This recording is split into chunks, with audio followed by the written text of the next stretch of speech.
সদৌ অসম আদিবাসী ছাত্ৰ সন্থাৰ সভাপতি প্ৰদীপ নাগক অন্তিম শ্ৰদ্ধাঞ্জলি ভেৰগাঁৱৰ আটাৰীঘাটত আদিবাসী জনগণৰ বলিষ্ঠ কণ্ঠ আচানেতা প্ৰদীপ নাগৰ মৃত্যুক স্তব্ধ কৰি তুলিছে আদিবাসী সমাজৰ লগতে সমগ্ৰ ৰাজ্যবাসী। ওদালগুৰিৰ বেঘাপৰা নিবাসী আচানেতা প্ৰদীপ নাগে ৪৮ বছৰ বয়সত চিকিৎসাধীন অৱস্থাতে মুম্বাইৰ এখন ব্যক্তিগত চিকিৎসালয়ত মৃত্যু হয়। আজি প্ৰদীপ নাগৰ নশ্বৰদেহ ঘৰলৈ অনাৰ পথত ভেৰগাঁৱৰ আটাৰীঘাটত হাজাৰ হাজাৰ গুণমুগ্ধই প্ৰিয় নেতাগৰাকীক শেষ শ্ৰদ্ধা জনায়। ওদালগুৰি জিলা আচাৰ সভাপতি বাবুল পাইকৰ নেতৃত্বত ওদালগুৰি ভেৰগাঁও পানেৰী ডিমাকুচি বৰংগাচুলি কচুবিল আটাৰীঘাটকে ধৰি ঠায়ে ঠায়ে হাজাৰ হাজাৰ জনতা স্বতঃস্ফূৰ্তভাৱে ওলাই আহি নেতাগৰাকীৰ নশ্বৰ দেহত শেষ শ্ৰদ্ধা জনায়।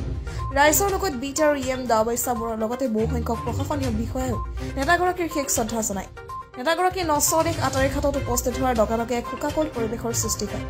গুৱাহাটী বিমানবন্দৰৰ পৰা তামোলপুৰ হৈ নিজ বাসগৃহলৈ শোকযাত্ৰাৰ সমদল উলিয়াই ওদালগুৰি তামোলপুৰ পথত হাজাৰ হাজাৰ লোকেৰে ভৰি পৰে আদিবাসীৰ লগতে বিভিন্ন জাতি জনগোষ্ঠীৰ হাজাৰ হাজাৰ লোকে শোকত নিয়মান হৈ পৰে। প্ৰদীপ নাগৰ অকাল মৃত্যুত প্ৰতিখন চাহ বাগিচা শ্ৰমিকে কাম বাদ দি আজি ওলাই আহিছে ৰাজপথত। আনকি ওদালগুৰিৰ প্ৰান্তে প্ৰান্তে দোকান বজাৰো বন্ধ ৰাখিছে। আচাৰ উপৰি স্থানীয় বিভিন্ন দল সংগঠনসমূহে গভীৰ শোক প্ৰকাশ কৰাৰ লগতে শেষ শ্ৰদ্ধাঞ্জলি জ্ঞাপন কৰে। সমগ্ৰ অসমে গম পাইছে আমি আমাৰ সতীৰ্থ যোৱা প্ৰায় ২৫টা বছৰে আমি একেলগে সংগ্ৰাম কৰি আছোঁ যিজন ব্যক্তিৰ লগত, যাৰ নেতৃত্বত অসমৰ শোষিত বঞ্চিত লাঞ্ছিত আদিবাসী মূলৰ মানুহখিনিয়ে নিজৰ সাংবিধানিক অধিকাৰ পাবৰ কাৰণে পুনৰবাৰ জাগ্ৰত হৈ উঠিছে। সেইগৰাকী শক্তিশালী কণ্ঠৰ গৰাকী নিৰ্ভীক আৰু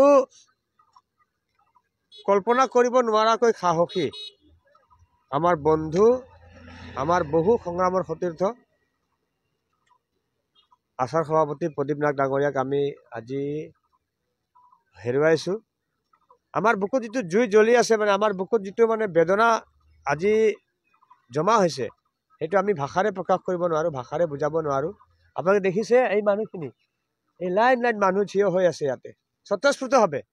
আমি কোনো আহ্বান জনোৱা নাই কাকো কামত যাব নালাগে বুলি, তেওঁলোকে কামলৈ যোৱা নাই। আপোনালোকে ইফালে চাব পাৰে, লক্ষ্য কৰি চাব পাৰে, লাইন লাইন মানুহ আহি আছে এতিয়াও। এনেকৈ অসমৰ বিভিন্ন ঠাইত মানুহ আজি শোক বিহ্বল হৈছে। প্ৰত্যেকখন চাহ বাগিচাত, প্ৰত্যেকখন গাঁৱত সকলো জাতি জনগোষ্ঠীৰ মানুহৰ নেতৃত্বৰ মাজত আজি দুখৰ ছাঁ পৰিছে। মই এই সুযোগতে দুখৰ সময়তো এটা আহ্বান জনাব বিচাৰিম সমগ্ৰ অসমৰ আদিবাসী মূলৰ লোকসকলক, যে আমি প্ৰদীপ নাগক হেৰুৱাইছোঁ, কিন্তু আমাৰ মনোবল হেৰুৱাব নালাগে। আমাৰ সাংবিধানিক অধিকাৰখিনি লাভ কৰাৰ কাৰণে আমাৰ যি সংগ্ৰাম, এই সংগ্ৰামখন আমি প্ৰত্যেকগৰাকী যুৱক যুৱতীয়ে একজন প্ৰদীপ নাগ হৈ থিয় দিব লাগিব। আমাৰ অধিকাৰৰ কাৰণে আমি মাত মাতিব লাগিব। কোনো ভয় কৰাৰ কোনো ধৰণৰ কথা নাই। আমাৰ নিজৰ পাবলগীয়া অধিকাৰখিনিৰ কাৰণেহে আমি মাত মাতিব লাগিব। সেয়েহে মই প্ৰদীপ নাগৰ মৃত্যুৰ এই অতি দুখ লগা সময়তো মই সকলোকে আহ্বান জনাব বিচাৰিছোঁ যে জাষ্টিন লাকৰায়ে হওক, প্ৰদীপ নাগেই হওক, বা আদিবাসী ছাত্ৰ সন্থাত কাম কৰি যোৱা নিস্বাৰ্থভাৱে নিজৰ জীৱনক উৎসৰ্গা কৰি যোৱা এই মানুহখিনিৰ কাৰণে, এই মানুহখিনিৰ অধিকাৰৰ কাৰণে উৎসৰ্গা কৰি যোৱা এই সংগ্ৰামখনত আমি সকলোৱে যাতে একোজন যোদ্ধা সেনাপতি হিচাপে আগবাঢ়ি আহিব পাৰোঁ, তাৰ কাৰণে মই সকলোকে আহ্বান জনাইছোঁ। সদৌ অসম আদিবাসী ছাত্ৰ সন্থাৰ সভাপতি প্ৰয়াত প্ৰদীপ নাগ ডাঙৰীয়াই যোৱাকালি শেষ নিশ্বাস ত্যাগ কৰিছে।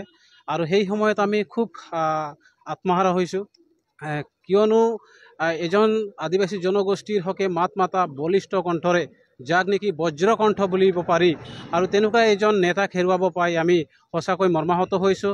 আদিবাসী সমাজৰ কাৰণে লগতে বৃহত্তৰ এই অসমৰ কাৰণে এটা অপূৰণীয় ক্ষতি হৈছে, যিহেতুকে তেখেতে নিষ্পীড়িত, অৱহেলিত, শোষিত জাতি জনগোষ্ঠীটোৰ ন্যায্য প্ৰাপ্তি অধিকাৰৰ কাৰণে তেখেতে মাত মাতি আহিছিলে। আৰু আজি তেখেতৰ যিটো অনুপস্থিতিত আমি সঁচাকৈয়ে খুব দুখ পাইছোঁ। আৰু সদৌ অসম আদিবাসী ছাত্ৰ সন্থাৰ তৰফৰ পৰা আমি আজি তেখেতৰ যিটো নেকি নশ্বৰ দেহ শ্ৰদ্ধাঞ্জলি জনাবৰ কাৰণে আজি আটাৰীঘাটত আমি হাজাৰ হাজাৰ আমাৰ যেনেকৈ আদিবাসী ভাই ভনীসকল মা দেউতাসকল তেওঁলোকে কাম ক্ষতি কৰি ফালে একমাত্ৰ প্ৰদীপ নাথে যিহেতুকে এই পৃথিৱীত নাই তেখেতক শেষ শ্ৰদ্ধাঞ্জলি জনাবৰ কাৰণে তেখেতসকলে ৰাজপথত ওলাই আহিছে। দুখ আৰু মৰ্মান্তৰ আমি ক'ব লাগিব, কাৰণ প্ৰদীপ নাথ ডাঙৰীয়া তেখেতে এটা সংগঠনৰ নেতা, কিন্তু তেওঁ সকলো জাতি জনগোষ্ঠীৰ কাৰণে আৱেগিকৰ এজন নিষ্ঠাবান এজন নেতা আছিলে। আমি তেখেতক নিখিল বড়ো ছাত্ৰ সন্থা কৰি থকা সময়তো পাই আহিছোঁ। তেখেতৰ লগত আমাৰ ঘনিষ্ঠতা আছিলে আৰু তেখেতে এই আটাৰীঘাট বা আমাৰ ওদালগুৰি অঞ্চলৰ সকলো গাঁৱতে সকলো অঞ্চলতে ঘূৰিছে। তাৰ বাদেও অসমতো বিভিন্ন প্ৰান্তত তেখেতে ঘূৰি পেলাই আদিবাসীসকলৰ যিটো অধিকাৰ, তেওঁলোকৰ যিটো প্ৰাপ্য শিক্ষাৰ পৰাই ৰাজনৈতিক সামাজিক সকলো দিশতে তেখেতে জাগৃত কৰিছিলে। আৰু আমি ভাবা নাছিলোঁ তেখেতে অকালত মৃত্যু হ'ব, কিন্তু এইটো ভগৱানৰ লীলা বুলি আমি ক'ব লাগিব। আৰু তেখেতে অকালত হেৰাই যোৱাত অকল আদিবাসী বুলি নহয়, মই ভাবোঁ সমগ্ৰ ভাৰতবৰ্ষৰ যিসকল পিছপৰা জাতি জনগোষ্ঠী, সেই পিছপৰা জাতি জনগোষ্ঠীৰ কাৰণে অপূৰণীয় ক্ষতি বুলি মই ক'ব বিচাৰিম। কাৰণ আমাৰ জনজাতীয়সকলৰ অৰ্থাৎ এনেকুৱা আমাৰ আদিবাসীসকলৰ ভিতৰত খুব কম নেতা সৃষ্টি হয়, যিসকলে সকলো মানুহৰ আৱেগ, সকলো জনগোষ্ঠীৰ আৱেগ চুই দিব পাৰে। গতিকে প্ৰদীপ নাথ ডাঙৰীয়া এনেকুৱা এটা নেতা আছিলে। গতিকে তেখেতৰ অকালত হেৰুৱাত আমিও খুব দুখ প্ৰকাশ কৰিছোঁ। আৰু মই আজি আমাৰ আটাৰীঘাট এই চাহ বাগিচাত সকলো আমাৰ আদিবাসী ভাই ভনীসকলে ইয়াত জমা হৈছে। Bhuban Thapliyal report, the North East times.